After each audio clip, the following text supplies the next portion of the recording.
Exam नजदीक है और आप सोच रहे होंगे कि कोई खतरनाक सी स्ट्रेटजी मिल जाती तो तहलका मचा देते। तो तहलका मचाने के लिए तैयार हो जाओ।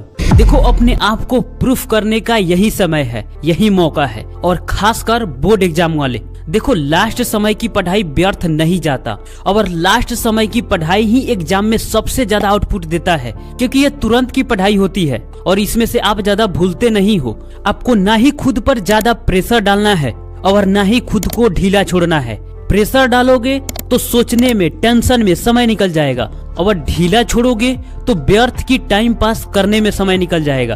अपने आप को पुश करना है, लेकिन प्रेशर में नहीं। तो सिर्फ 21 डे इस वीडियो में बताई गई स्ट्रेटेजी को फॉलो करते हो तो एग्जाम की गेम चेंज कर दोगे। पहले बहुत ज्यादा पढ़े हो तब भी सही है और बहुत सही है। पहले ज्यादा नहीं पढ़े हो तब भी कुछ बेटर कर ही लोगे। मैं सिर्फ तरीके बताऊंगा, मेहनत आपको करनी है। सिर्फ वीडियो देख लेने से कुछ नहीं होगा, अप्लाई तो करना पड़ेगा। हमारा एक ही कर्तव्य है, सही दिशा दिखाना। रास्ते पर चलना आपको ही पड़ेगा। देखो, लास्ट टाइम में थोड़ा सबको डर और चिंता होती है, ये स्वाभाविक है, लेकिन सिर्फ इसमें खोए रहने से कुछ नहीं होगा। बाहर निकलना पड़ेगा, मेहनत करना पड़ेगा, और मेहनत इक्वल टू नंबर। और डर क्यों? तुम अगर मेहनत किए रहोगे तो तुम्हारा रिजल्ट कोई रोक सकता है क्या? अभी तुम्हारे हाथ में सिर्फ एक मेहनत का कलम है। इसको जितना घिसोगे उतना ही तुम निखरोगे, और एक समय ऐसा भी आएगा जब तुम खुद पर गर्व करोगे। कहते हैं, अभ्यास में जितना अधिक पसीना बहाओगे, युद्ध में उतना ही कम खून बहेगा। आपके लिए आपका एग्जाम युद्ध है और पढ़ाई आपका अभ्यास। जितना मेहनत करोगे, कॉपी में उतना ही लिखोगे और उतना ही नंबर डिसाइड होंगे। देखो, मेहनत के साथ साथ स्मार्ट भी बनना जरूरी है। देखो, 21 डे का चैलेंज एक्सेप्ट कर लो। अगर समय इससे भी कम हो तब भी कोई फर्क नहीं पड़ेगा। 7 डे प्लस 7 डे और प्लस 7 डे, ऐसे हमें चैलेंज को फुलफिल करना है। 21 डे कोई ज्यादा समय नहीं है। मेहनत कर लोगे, बाजी मार लोगे। नहीं करोगे, चुक जाओगे।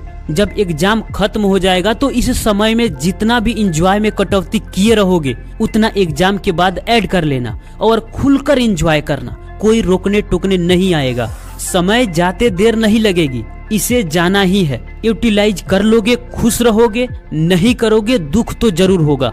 और देख लो, तुम्हारे पेरेंट्स के खुशी से बड़ा ये तुम्हारा टेम्पोररी खुशी नहीं है। इसमें बताई गई स्ट्रेटजी को अप्लाई करो, आपकी तैयारी में 4 चांद लग जाएगी।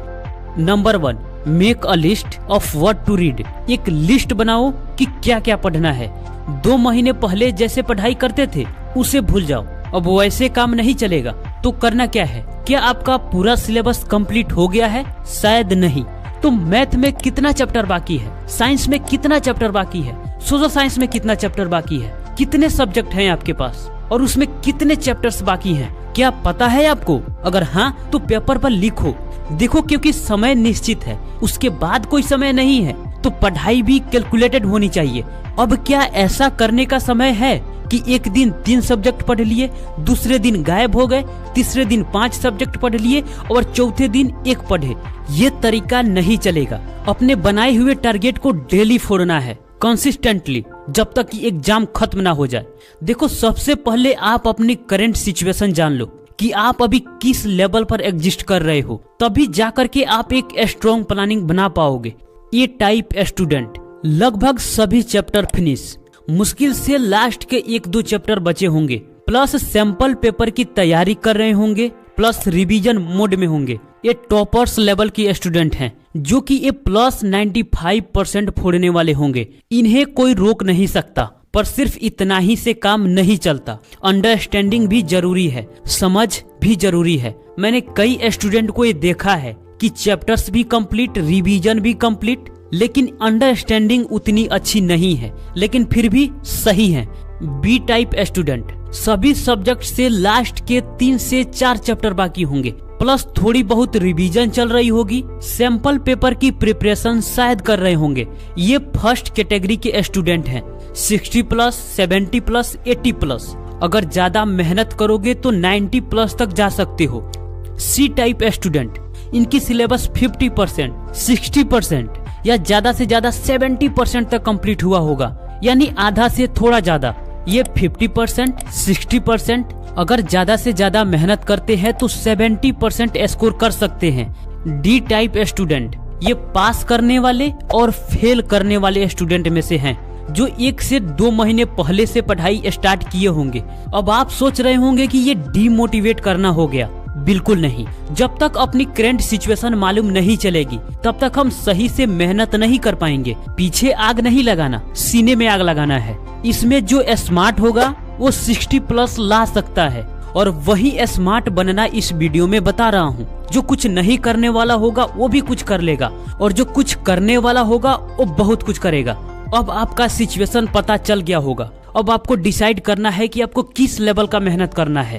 तो देखो, जो ए टाइप के स्टूडेंट हैं, आप ज्यादा खुश होकर पढ़ाई में डिले मत कर देना। पढ़ाई करते आ रहे हो तो करते जाओ, सही जा रहे हो, बस रुकना मत। बी टाइप स्टूडेंट, आपको फर्स्ट वीक में जितने भी चैप्टर्स बाकी हैं उसे कंप्लीट कर लेना है। सेकेंड वीक के लिए पोस्टपोन नहीं करना है। अगर एक दिन में 3 चैप्टर्स कंप्लीट करते हो तब भी 7 दिन में 21 चैप्टर कंप्लीट कर लोगे रिवीजन के साथ। सेकेंड वीक में पूरे सिलेबस का रिवीजन करना है, और रिवीजन जितनी बार करोगे उतनी बार परफेक्ट बनते जाओगे। लास्ट वीक में सैंपल पेपर उठाओ और उसे सॉल्व करो। पहले एक्सपीरियंस करो कॉपी लिखने का। अपनी ताकत को पहचानो कि तुम कॉपी में कितना लिख सकते हो, क्योंकि एग्जाम पेपर और सैंपल पेपर में ज्यादा डिफरेंस नहीं होते, सिर्फ क्वेश्चंस बदले होते हैं। और देखो कि उसमें कहाँ कहाँ गलती करते हो। जहाँ भी गलती करते हो फिर से रिवीजन करो और उसमें सुधार करो। तो थर्ड वीक में पेपर सॉल्व और रिवीजन दोनों चालू रहेगा। टाइप सी स्टूडेंट, आपके लिए थोड़ा चैलेंजिंग टास्क हो सकता है। जब चैप्टर्स कंप्लीट होगा तभी रिवीजन होगा, और जब रिवीजन होगा तभी सैंपल पेपर की तैयारी होगी। तो देखो, यहाँ 2 ऑप्शन है। अगर आपका टोटल चैप्टर 20 से 25 बचे हैं, तो अगर 2 चैप्टर डेली पूरी तरह फिनिश करते हो और उसी दिन लास्ट में उसका रिवीजन भी कर लेते हो, प्लस में पीछे कंप्लीट की गई चैप्टर्स का रिवीजन भी करते हो, तो 2 वीक में 28 चैप्टर्स कंप्लीट कर लोगे। अगर डेली इतना टास्क कंप्लीट कर लेते हो तब तो सही है, अगर नहीं तो 3 कैटेगरी में चैप्टर्स को डिफाइन करो। फर्स्ट, मोस्ट स्कोरिंग वाला चैप्टर, सेकंड, मीडियम स्कोरिंग वाला चैप्टर, और थर्ड, लो स्कोरिंग वाला चैप्टर। फर्स्ट वीक में हाई स्कोरिंग वाला चैप्टर्स को कंप्लीट करना, सेकंड वीक में मीडियम स्कोरिंग वाला चैप्टर्स को कंप्लीट करना, और समय मिले तो थर्ड की ओर देखना, वरना छोड़ देना, ज्यादा फर्क नहीं पड़ेगा। लास्ट में रिवीजन कर लेना प्लस सैंपल पेपर सॉल्व कर लेना। और ये सब तभी होगा जब आप डेली बिना मिस किए 8 से 10 घंटे स्टडी करोगे। इतना कर लोगे तुम भी फोड़ दोगे। डी टाइप वाले स्टूडेंट, अब आप चाहकर भी पूरा चैप्टर्स को कंप्लीट नहीं कर सकते, ये हकीकत है। तो करोगे क्या? हर सब्जेक्ट से 5-5 चैप्टर ऐसे ढूंढ कर निकालो जो मोस्ट इम्पोर्टेंट हो, यानी हाई स्कोरिंग वाला। इसमें से सबसे ज्यादा क्वेश्चन भी पूछे जाएंगे और सबसे ज्यादा स्कोरिंग वाला चैप्टर यही होंगे। इसको पूरी तरह कंप्लीट कर लेना। उसके बाद में कोशिश करना कि मीडियम स्कोरिंग वाला चैप्टर्स को कंप्लीट करें। कैसे पता चलेगा कि मोस्ट इम्पोर्टेंट चैप्टर कौन है? आपके पास जब सैंपल पेपर होगा तो उसमें सबसे ज्यादा क्वेश्चन जिस चैप्टर से पूछे रहेंगे वो मोस्ट इम्पोर्टेंट है, और किसी चैप्टर से एक क्वेश्चन या एक भी नहीं, वो लो स्कोरिंग वाला चैप्टर है, और इसके बीच में जो है वो मीडियम स्कोरिंग वाला चैप्टर है। तो जिस चैप्टर से 2 से कम या एक भी नहीं, वो लो स्कोरिंग वाला चैप्टर को अलग कर लेना, और जिस चैप्टर से 2 से लेकर 3 क्वेश्चन पूछे गए हैं वो मीडियम होगा, और जिस चैप्टर से उससे ज्यादा क्वेश्चन पूछे रहेंगे वो मोस्ट इम्पोर्टेंट चैप्टर होगा। तो ऐसे आप डिफाइन कर लो, और 2 वीक में इस चैप्टर्स को कंप्लीट कर लो, और लास्ट वीक में रिवीजन और सैंपल पेपर की तैयारी कर लो। शायद आप इस चीज को समझ गए होंगे और आप इतने स्मार्ट हो कि आप अपने लिए एक टारगेट बना लोगे। कैसा लगा दोस्त वीडियो? कमेंट बॉक्स में जरूर बताना। मिलते हैं आपसे फिर अगले वीडियो में, तब तक के लिए आपका धन्यवाद।